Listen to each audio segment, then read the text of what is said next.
Have you seen the global high inflation rates lately? Everything is becoming more and more expensive. But what's causing these prices to rise so fast this year? Keep watching, and I will explain it all to you. Welcome to the World Econ News. Don't forget to subscribe to our channel, like this video, and hit the notification button to get updates and information about the latest international economic news items. Okay, calm down and take a deep breath because I've got some really good news for you, and I will not let you go until you cheer up and feel good. Okay, are you ready? Let's dive in. Despite all the bad, depressing news and general negativity littering TV and the helpless tone you're hearing from government officials about the health of the global economy has officially entered the final recuperation stage from the effects of COVID-19. A new stage in human evolution has begun. Well, hold on. Don't run to the hills screaming, "This guy is talking mumbo-jumbo." Let me introduce you to some basic knowledge you ought to know about capitalism. What is capitalism in a nutshell? Well, it's a global economic system that is based on profit, usury, and private ownership. A nice but, not very fair system. Governments authorize big banks called central banks to print money. This so-called central bank is different from your usual bank. This one you can't just walk into and open an account. It's a national bank that provides financial and banking services for its country's government and commercial banking system. They basically manipulate and control the money supply of a country.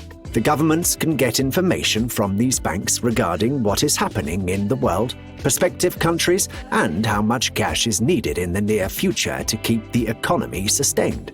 The central banks print money, set the interest rates you hear about on the news, on loans and bonds, and lend it to the commercial banks, your usual go-to bank when you can open a bank account.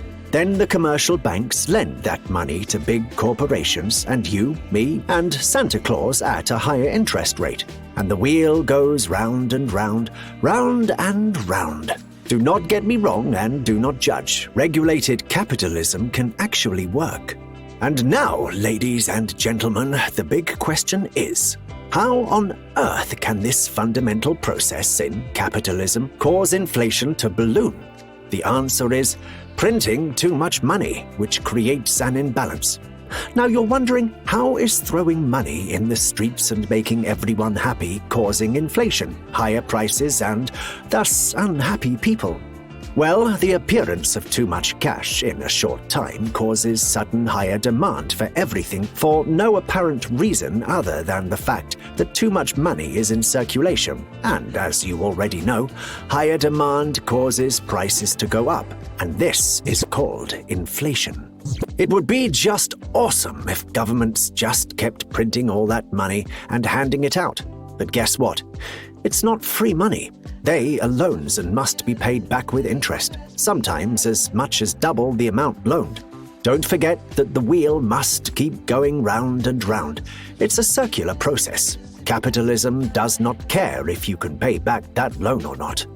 Since COVID-19 started, all governments around the world have increased the amount of cash in circulation to help businesses and people cope, hence the printing of money, and now the inflation.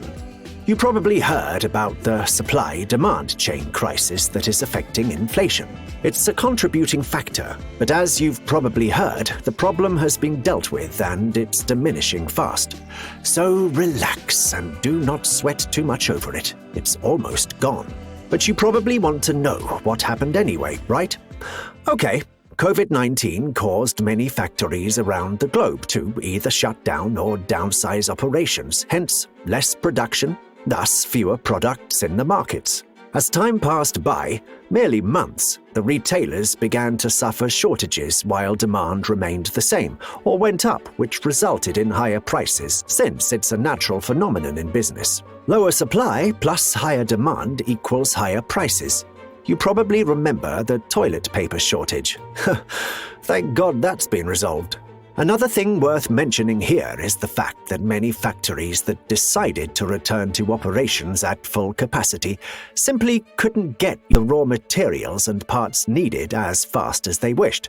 But again, this issue too has been handled thanks to the bright people in the transportation and shipping business, and exceedingly clever industrialists whom we rarely hear about in the news, which is always littered with stories about tech and investment billionaires.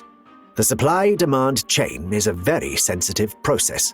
A mere ship called the Evergreen ran aground in the Suez Canal last March, resulting in havoc. Did you know that the world economy lost up to $400 million an hour while the Evergreen ship was blocking the Suez Canal for about 6 days? The Suez Canal is the main trade route connecting Asia and Europe. This blockage caused a worldwide shipping delay. Now you know another reason why the Middle East is a hotspot. Cross your fingers and pray it stays cool. On the bright side, the supply-demand chain is relatively fast to fix.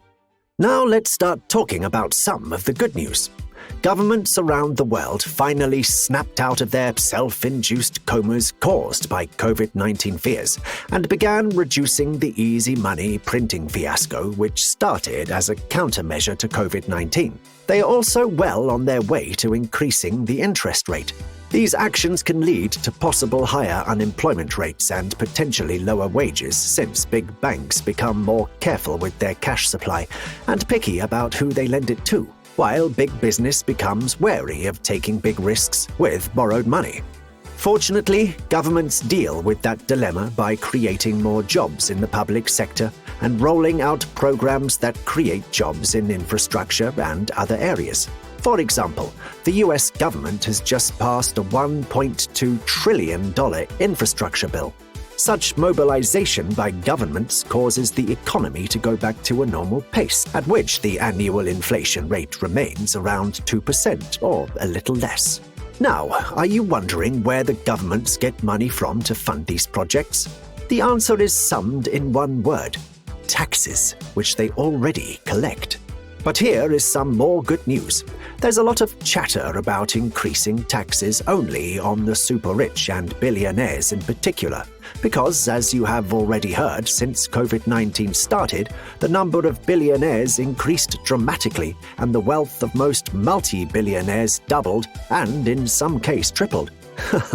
Nothing to envy here. I already told you, capitalism favors the wealthy wolves. So celebrate, and don't be silly and dare to shed a tear for those billionaires. Well, they'll be fine.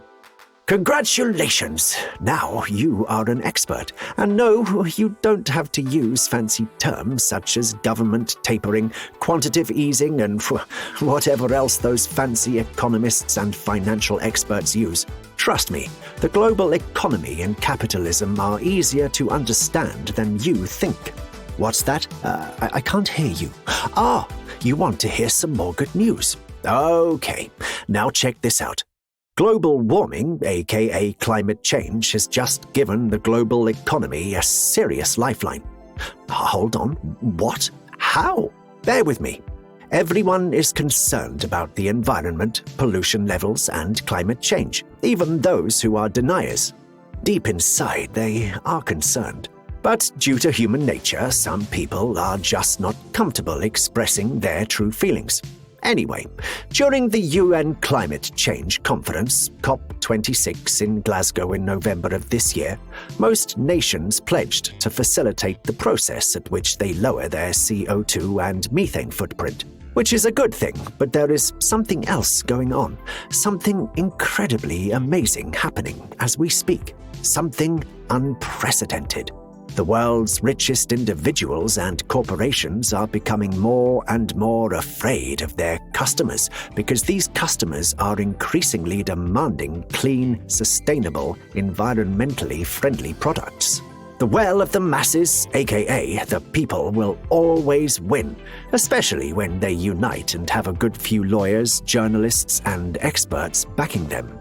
The world's richest individuals and corporations are also terrified of being left behind, so they have to jump on the global transformation train from dirty industries and products to clean, environmentally friendly industries and products, such as electric vehicles, planes, ships, and renewable energy.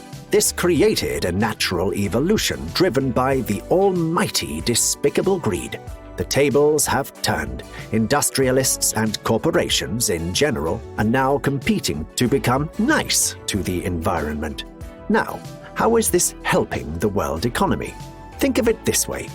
Every single plane, train, ship, vehicle, machine, power plant, factory, and mining operation that is currently powered by fossil fuels will have to be thrown out to the recycling bin or upgraded and replaced by environmentally friendly ones. This means endless R&D, innovation, new technologies, and an endless horizon filled with new environmentally friendly industrial and power generation facilities. And as you've guessed, it means tens of millions of new additional jobs. This phenomenon is already taking place and is already putting a dent in inflation. The experts and analysts are excited, and you should be too. And by the way, investors are banking on it. So please, drop the fear of the future and keep the positive vibe. You are not alone in the struggle. That's it for this video. Farewell, be cool, stay freaking positive. And if you like to stay updated and informed about the latest news topics, hit the subscribe and bell icons. Thank you for watching, and see you in the next video.